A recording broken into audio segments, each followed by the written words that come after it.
Hello दोस्तों, मेरा नाम है जितेंद्र चतुर्वेदी और आपका स्वागत है मेरे YouTube channel Chaturvedi English classes में। दोस्तों, आज मैं आपके लिए अंग्रेजी व्याकरण का एक नया टॉपिक लाया हूं जिसका नाम है सिंथेसिस ऑफ सेंटेंस।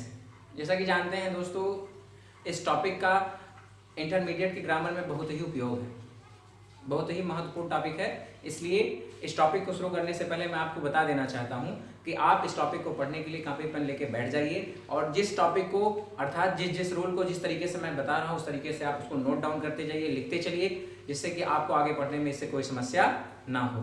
तो हमारे टॉपिक का नाम है सिंथेसिस। हमारे टॉपिक का नाम क्या है? सिंथेसिस।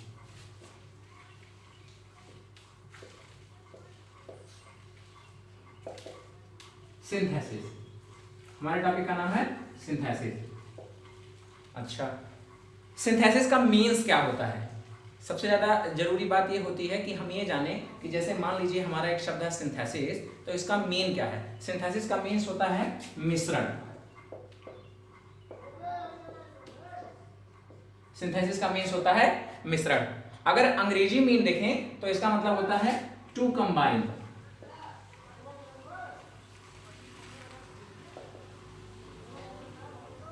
अगर अंग्रेजी मीन देखें टू कंबाइन, कंबाइन का मीन्स होता है जोड़ना। सिंथेसिस का मीन्स होता है जोड़ना अर्थात मिश्रण करना। तो हमारा टॉपिक है सिंथेसिस। दो शब्द होता है, एक होता है सिंथेसिस और एक होता है एनालिसिस। तो हम एनालिसिस का मतलब भी जान लेते हैं कि एनालिसिस होता क्या है। ANALYSIS। एनालिसिस मीन्स होता है विश्लेषण।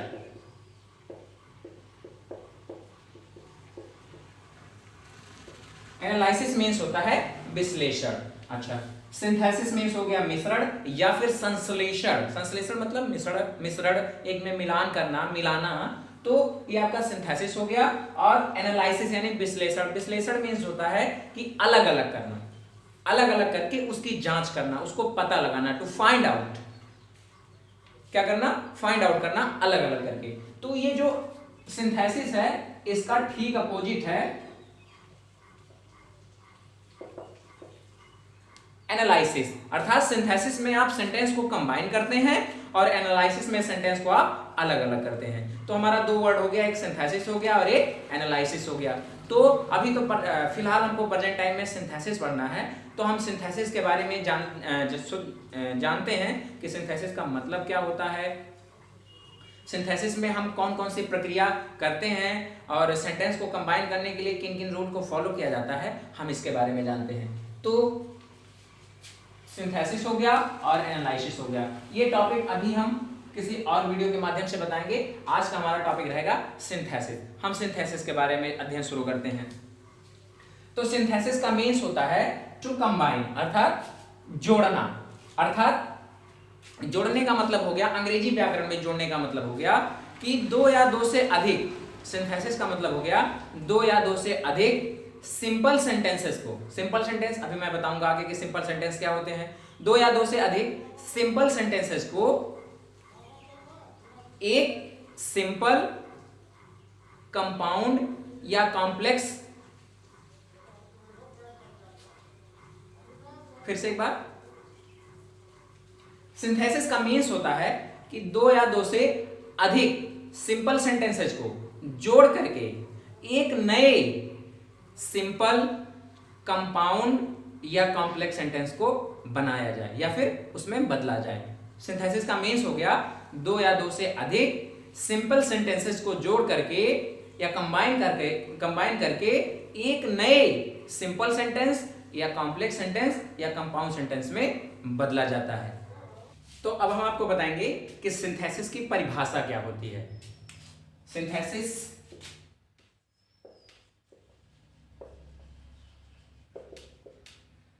मीन्स हो गया मिश्रण।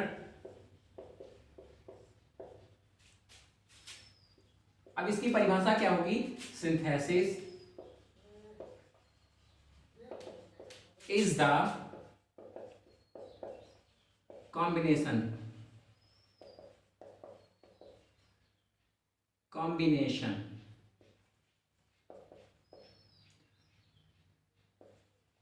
Synthesis is the combination of two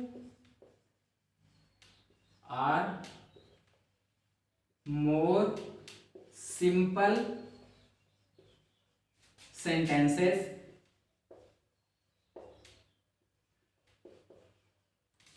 into one new simple compound or complex sentence है।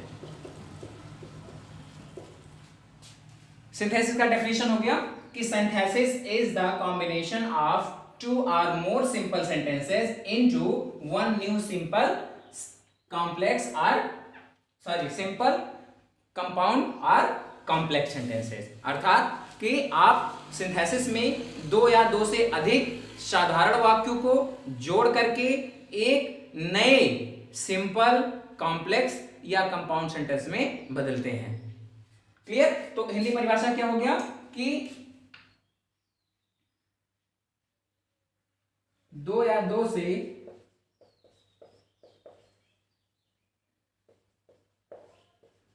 अधिक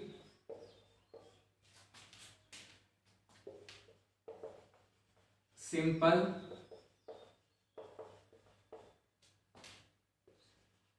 सेंटेंसेस को जोड़कर एक नए सिंपल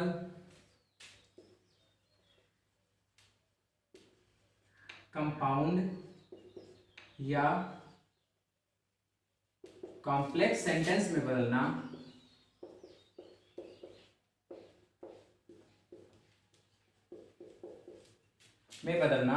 सिंथेसिस कहलाता है। क्या कहलाता है? सिंथेसिस कहलाता है। यानी कि क्या हो गया कि दो या दो से अधिक सिंपल सेंटेंसेस को जोड़कर एक नए सिंपल कंपाउंड या कॉम्प्लेक्स सेंटेंस में बदलना क्या कहलाता है? सिंथेसिस कहलाता है।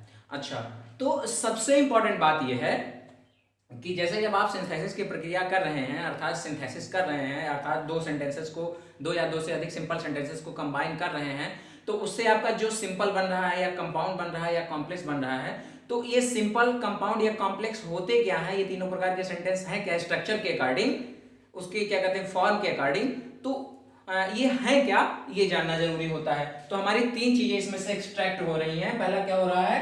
सिंपल सेंटेंस, दूसरा हो रहा है कंपाउंड और तीसरा क्या हो रहा है? Complex sentence. तो पहले हम इन तीनों को जानते हैं। सिंपल सेंटेंस क्या होती है?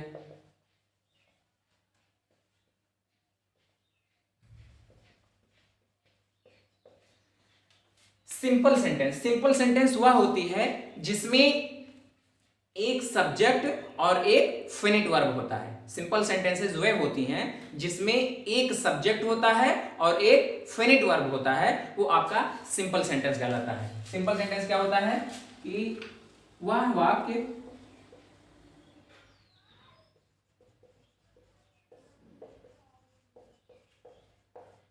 वाक्य जिसमें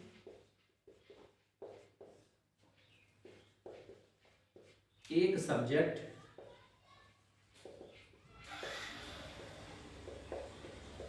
और एक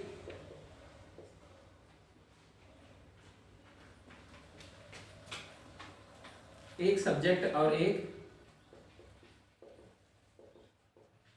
फिनिट वर्ब पाया जाता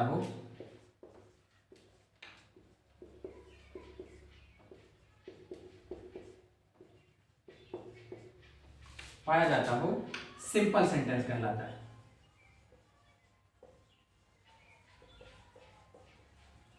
सिंपल सेंटेंस कहलाता है। ये सारी चीजें आपके सिंथेसिस के क्या कहते हैं परिभाषा, अर्थात उसका अगर डेफिनेशन हम पढ़ रहे होते हैं तो सिंथेसिस के इतिहास के रूप में आता है ये सारी चीजें। ये भी जानना मोस्ट इंपॉर्टेंट होता है आप लोगों के लिए कि अगर ये चीजें आप नहीं जान पाते हैं तो सिंथेसिस में आपको बहुत सारी प्रॉब्लम को फेस करना पड़ सकता है। इसलिए ये चीजें जान लेना आपके लिए बहुत इंपॉर्टेंट है। जैसे आप एक फिनिट वर्ब, अच्छा फिनिट वर्ब भी आप जान लीजिए। ये टॉपिक मैं पहले पढ़ा चुका हूँ वीडियो के माध्यम से, तो ये चीजें आप जाके क्या कहते हैं वीडियोस में जाकर के आप मेरे चैनल के वीडियोस में जाकर के आप इन चीजों को देख सकते हैं। लेकिन एक बार मैं ओरली बता दे रहा हूँ कि फिनिट वर्ब वो होती हैं कि जो वाक्य में सब्जेक्ट के अनुसार, सब्जेक्ट के नंबर और पर्सन के अनुसार और वाक्य के टेंस के अनुसार अपना रूप चेंज कर लेते हैं, अपना फॉर्म चेंज कर लेते हैं, वो आपके फिनिट वर्ब होते हैं। तो अब कहता है कि ऐसा वाक्य जिसमें एक सब्जेक्ट और एक फिनिट वर्ब होता है वो सिंपल सेंटेंस कहलाता है। तो एग्जांपल मैं आपको बताता हूं कि जैसे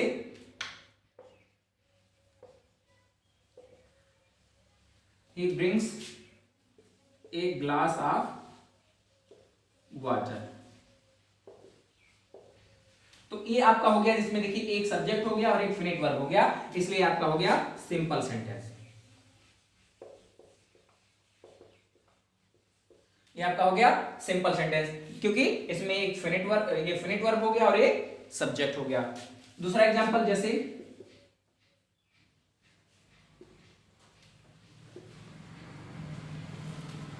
यू प्लेड द बॉल, तो ये आपका हो गया, यू आपका सब्जेक्ट हो गया और प्लेड आपका फिनिट वर्ब हो गया, अर्थात एक सब्जेक्ट और एक फिनिट वर्ब, ये आपका सिंपल सेंटेंस हो गया। कौन सा सेंटेंस हो गया? Simple sentence.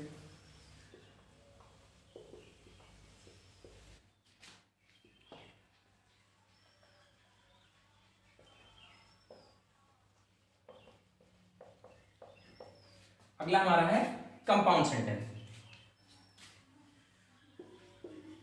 वह वाक्य जो दो या दो से अधिक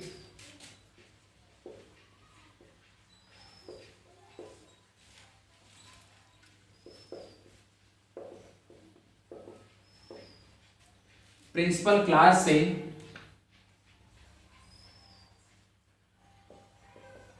बना होता है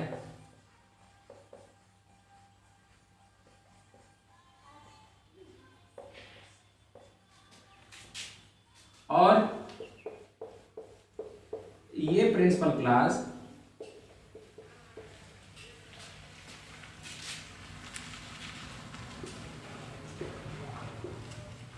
प्रिंसिपल क्लास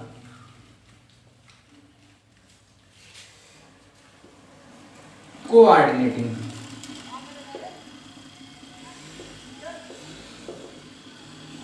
कंजंक्शन से जुड़े होते हैं।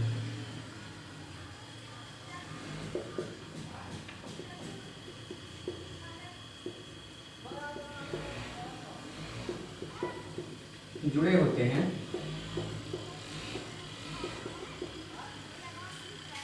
कंपाउंड सेंटेंस कहलाता है।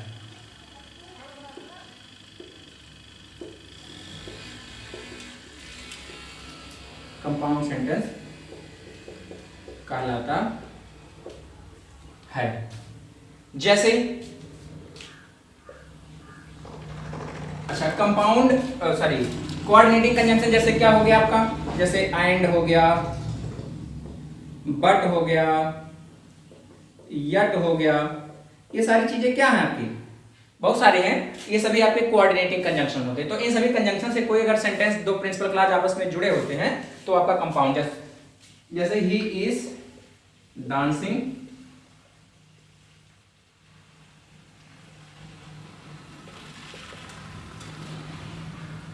बट शी इज सिंगिंग,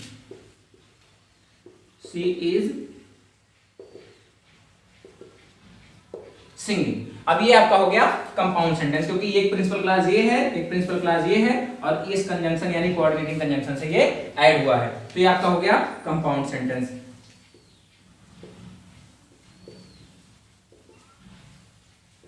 ये आपका हो गया कंपाउंड सेंटेंस। दूसरा देख लेते हैं, he bought सम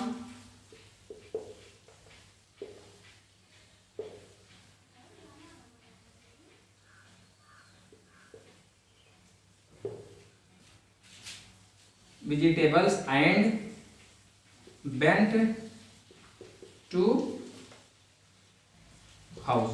अब देखिए दो क्लास हो गया, ही bought some vegetables and went to house। अभी एंड जो है आपका कोऑर्डिनेटिंग कंजंक्शन, इसलिए आपका क्या हो गया, ये कंपाउंड सेंटेंस हो गया। ये क्या हो गया आपका कंपाउंड सेंटेंस।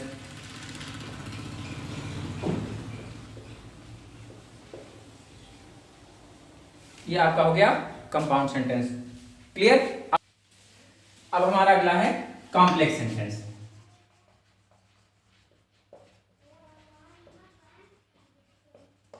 कहता है वह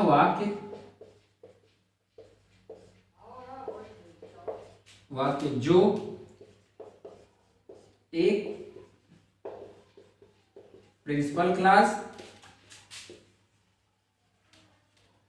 और एक या एक से अधिक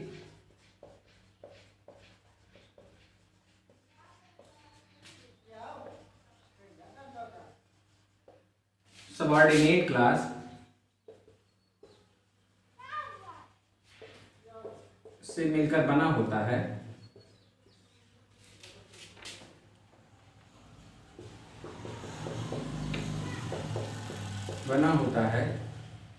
और ये क्लास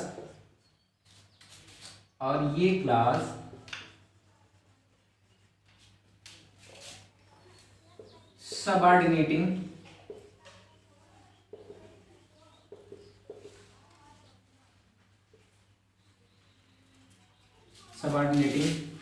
कंजंक्शन से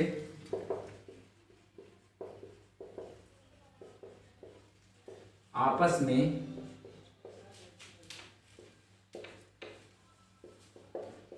जुड़े होते हैं, कॉम्प्लेक्स सेंटेंस कहलाते हैं।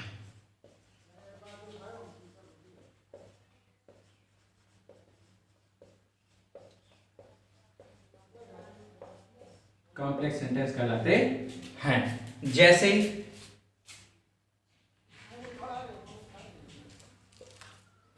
as soon as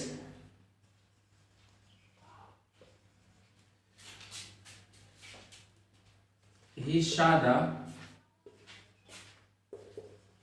lion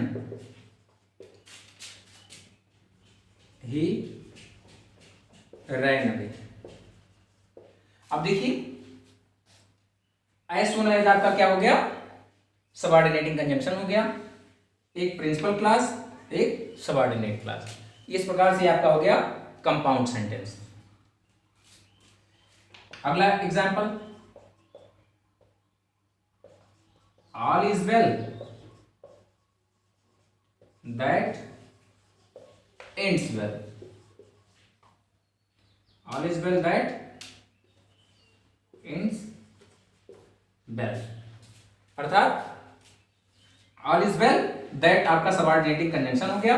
इससे दो क्लास जुड़े हुए हैं, एंड्स वेल और all is well. All is well आपका प्रिंसिपल क्लास और एंड्स वेल आपका सबऑर्डिनेट क्लास, अर्थात सबऑर्डिनेटिंग कंजंक्शन के साथ जुड़ा है। इस प्रकार से ये आपका इतिहास हो गया सिंथेसिस का, कितने इसमें एलिमेंट्स होते हैं जो उसमें पाए जाते हैं। तो मैंने ये सारी चीजें आपको कंप्लीटली लिख करके बता दी, जिससे आपको ये समस्या, इसको पहचानने में कोई समस्या ना हो। तो इसके पहले मैंने वीडियो क्लास का, स्पेशली क्लास और फ्रेज का इसमें अपलोड किया था अपने चैनल पर, तो उसको तो आप जरूर देखिए, क्योंकि अभी मैंने ये सारी चीजें, अभी सबऑर्डिनेट क्लास, प्रिंसिपल क्लास, ये सारी चीजें, सबऑर्डिनेटिंग कंजंक्शन या कोऑर्डिनेटिंग कंजंक्शन, ये सारी चीजें मैंने इसके पहले वाले वीडियो में अपलोड किया है। तो उसको देख करके कंप्लीटली ये जान लीजिए कि सबऑर्डिनेटिंग कंजंक्शन क्या होते हैं, सबऑर्डिनेट क्लास क्या होते हैं। वैसे तो मैंने आपको बता दिया कि सिंपल सेंटेंस जो होते हैं उसमें एक फिनिट वर्ब और एक क्या कहते हैं, एक सब्जेक्ट होता है। और क्या कहते हैं, कंपाउंड सेंटेंसेस में क्या होता है, एक प्रिंसिपल क्लास, मतलब क्या कहते हैं, एक दो या दो से अधिक प्रिंसिपल क्लास क्या कहते हैं, कोऑर्डिनेटिंग कंजंक्शन से आपस में जुड़े होते हैं, तो आपके कंपाउंड सेंटेंस होते हैं। अभी एक कॉम्प्लेक्स सेंटेंस क्या होता है कि एक सिंपल और एक से अधिक सबऑर्डिनेट क्लास जो सबऑर्डिनेटिंग कंजंक्शन से जुड़े होते हैं, वो आपके कॉम्प्लेक्स सेंटेंस कहलाते हैं। तो इस प्रकार से